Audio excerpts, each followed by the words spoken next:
Ito na mga brothers yung ating pangatlong inahin na usa. Ito yung, kung natatandaan nyo po yung aking pinlag dati, itong area na to, di ba dito natin nilipat yung isa nating dagdag na breeder. So dumating na tayo sa time na siya po ay manganganak na. Actually ang due date niya ay bukas pa, July 15. So ngayon ay nandito siya sa 113 days. At nakita natin na meron na pong nag-labor na siya, kaso lang hindi pa ganun kasipir, pero expected natin manganganak siya hanggang itong araw na to, hanggang mamayang gabi po manganganak ito. Kasi po meron ng lumalabas na gatas sa kanyang mga dede. At so mamayang gabi yan, nakalalamang po manganganak itong ating pangatlong alaga. Ito first timer to, first time pa lang niyang manganganak yun. Sana po hindi naman ganong mahirapan siya. Ang ginawa natin dito, talagang finerfect natin yung pag-aalaga sa kanya, pati yung pagpapakain natin ng lactating, then yung gestating niya nung habang siya po ay nagbubuntis. At makikita natin yung kanyang mga dede. Ang ganda po ng kanyang mga dede. Tapos makita natin yung build up ng kanyang katawan. At kumpirmado, malamang yung mga iaanak niya ay mga malusog at magaganda yung klase ng kanyang mga anak po. So obserbahan po natin siya hanggang mamaya. Medyo hirap na siya, hirap na siyang kumilos at malikot na rin yung kanyang pangatawan. Ito po ay isang indikasyon na nagle-labor to.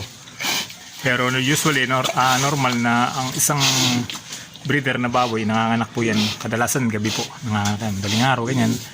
At mapapansin niyo po yung paggalaw ng mga piglets doon sa kanyang tiyan. Tingnan po, halos bumubukol yung piglets doon sa kanyang tiyan. Sandali lang mga brother, lapitan natin ang konti po.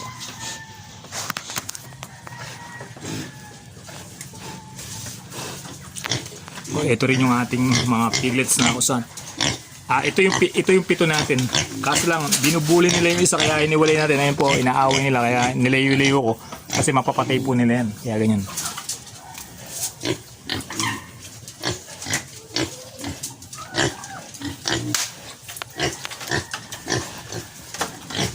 At nakita rin natin mga brothers, mayroon ring lumalabas sa kanyang bahagi.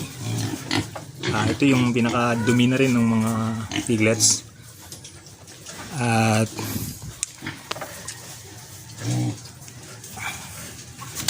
kung napapansin nyo mga brothers, yan, malabas na yung mga gatas dyan sa, yan po mga brothers, lumalabas na, pero maaaring hindi pa siya ganun kalakas, pero iba malakas na rin po yung paglabas ng mga gatas eh.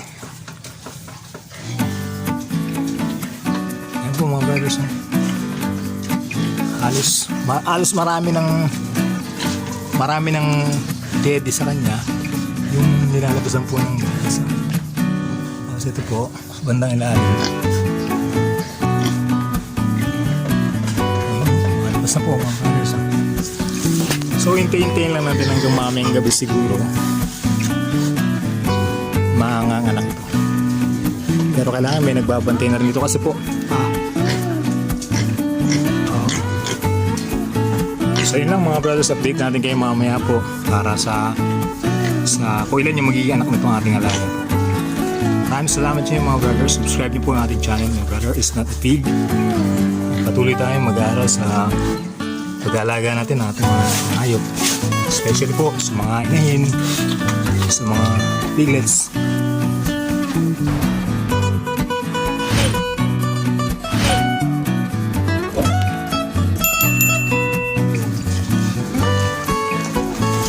So pinakaganda talaga niya yung mga bakal-bakal ng kulungan natin. Labor na to mga brothers. At pumapatak na rin yung mga gatas sa kanyang dede.